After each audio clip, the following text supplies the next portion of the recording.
Have you ever noticed that most of us, when scared, have absolutely useless reaction, and our natural reaction? Ah, what is that going to do? It's not going to stop anything. And yet, so many of us have something like that. That's how we respond. I'm reading in Ezra, and Jerusalem, Judah had been taken into captivity. 70 years later, under the king of Persia, King Cyrus, a decree is put out to God's people that everyone whose heart stirs him of God's people of Israel to return to Jerusalem and rebuild the temple. And everyone's whose heart stirred them did, and they had a group there that it says that they set up an altar on its foundation, for they were terrified because of the peoples of the lands. That the first thing that they did was set up an altar. And that's the right reaction. That's the reaction we should have, that the first thing we do is go and place our cares and concerns and our needs before God. So they set up the altar on its foundation, for they were terrified because of the peoples of the lands. And they offered burnt offerings on it to the Lord, burnt offerings morning and evening. Do we begin and end our day? Do we confront all of our concerns by bringing them first before the Lord, and at the end of the day, return to the Lord, knowing that He is in control of the results?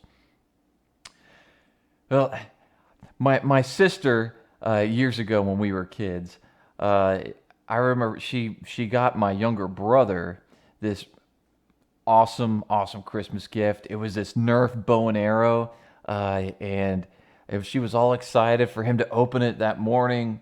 He opens it up, and Luke looks at it and like, oh, thanks, Jessica, thanks, and started to play with it. And she's excited too, and says, yeah, and since I got it for you, it's part mine too, right? And Luke looked over at her like, no, no, that makes no sense. And she turns back and says, well, fine. See if I ever get you anything again. You know, God weighs the motives of our hearts and our offerings to Him. In chapter 4:3 in Ezra, it says, but Zerubbabel, the son of Shealtiel, and Jeshua, the son of Josedek, and the rest of the heads of the fathers' households of Israel, said to the people around them who would come, saying, "Oh, let us join in. We want to build with you." They responded and said, "You have nothing in common with us in building a house to our God, but we ourselves will together build to the Lord our God of Israel, as King Cyrus, the king of Persia, had commanded us." That, similar to my sister at that time getting this gift from my brother, the real motive was it was something that she wanted and what she wanted to play with and have some control in. And these people around them, first, they had made no attempt to rebuild the temple all these years. Second, God's people there offering to the Lord, there's a reason that they're afraid of them. And now this latest attempt of a power grab, they're like, okay, well yeah, we'll build this temple with you, and the motives aren't right. They're maybe wanting to thwart it, as we'll see later. Maybe, okay, if the temple is going to be built and this is going to be some stronghold of strength here, maybe we can use this to our advantage and grow in wealth and power here in it. And recognizing this, Zerubbabel and Jeshua and all the leaders there said, no, this isn't right. You're not to be a part of this. This is God's people, God's temple, and we are erecting it in pure hearted motive to Him. And so they tag on there as King Cyrus, showing that they have the authority from this king to do that. And the plot continues to unfold. In Proverbs 16, 1-3, it says, the plans of the heart belong to man, but the answer of the tongue is from the Lord. All the ways of man are clean in his own sight. Something to be aware of for ourselves to be careful. But the Lord weighs the motives, or He weighs the spirits. Commit or roll, like you're building something, roll your works to the Lord, and your plans will be established. They were building to the Lord. Someone else that was working for the Lord, that's one of my heroes, is William Wilberforce.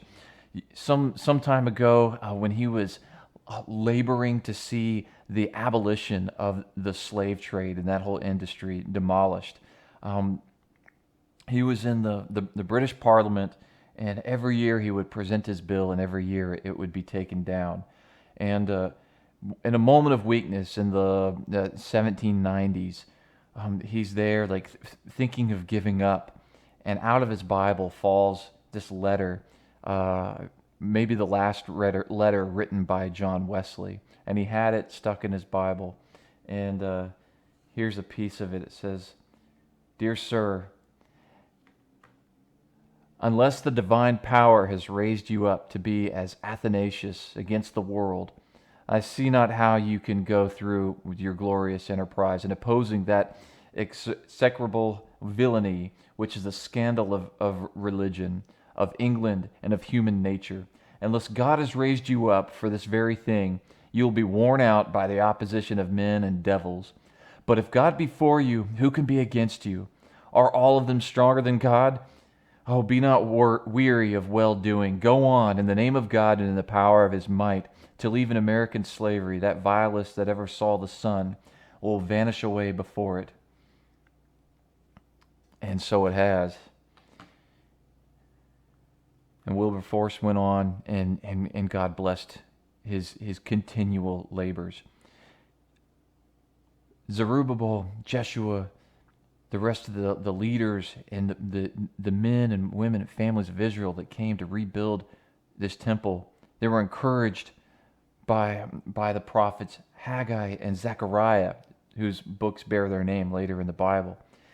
And it says here in chapter 5 of Ezra, when the prophets Haggai, the prophet, and Zechariah, the son of Iddo, prophesied to the Jews who were in Judah and Jerusalem in the name of the God of Israel, who was over them. Then Zerubbabel, the son of Shealtiel, and Jeshua, the son of Josedek, arose and began to rebuild the house of God, which is in Jerusalem. And the prophets of God were with them, supporting them. You know, it's interesting of what they were really accomplishing, and all that the pressure against them and the fear that God was doing something amazing, not just in their time, but for those that would come after, for an incredible work. Oh, in Jeremiah 22, verse 24 and 30, it says, "As I live, declares the Lord," and Jeremiah's writing at the time of of Jerusalem being conquered and being taken into captivity. "As I live, declares the Lord, even though Coniah the son of Jehoiakim, king of Judah, were a signet ring on my right hand, yet I would pull you off. For no man of his descendants will prosper, sitting on the throne of David, or ruling again in Judah." In Haggai 2:23, however, we read, "On that day, declares the Lord of hosts, I will take you, Zerubbabel." Now remember, this is the same period of time as Ezra writing to Zerubbabel, son of Shealtiel. "I will take you, Zerubbabel, son of Shealtiel, my servant, declares the Lord, and I will make you like a signet ring, for I have chosen you, declares the Lord of hosts." And then later in Matthew 1:12, we see the outworking of all this, of God's plan unfolding in the genealogies. The genealogy of Jesus. In verse 11, "Josiah became the father of Jeconiah and his brothers at the time of the deportation to Babylon. After the deportation to Babylon, Jeconiah became the father of Shealtiel, and Shealtiel the father of Zerubbabel. And Zerubbabel was the father," goes on, "and eventually of Jesus, the king that would reign, of the new Jerusalem, making up the new temple, the body of Christ."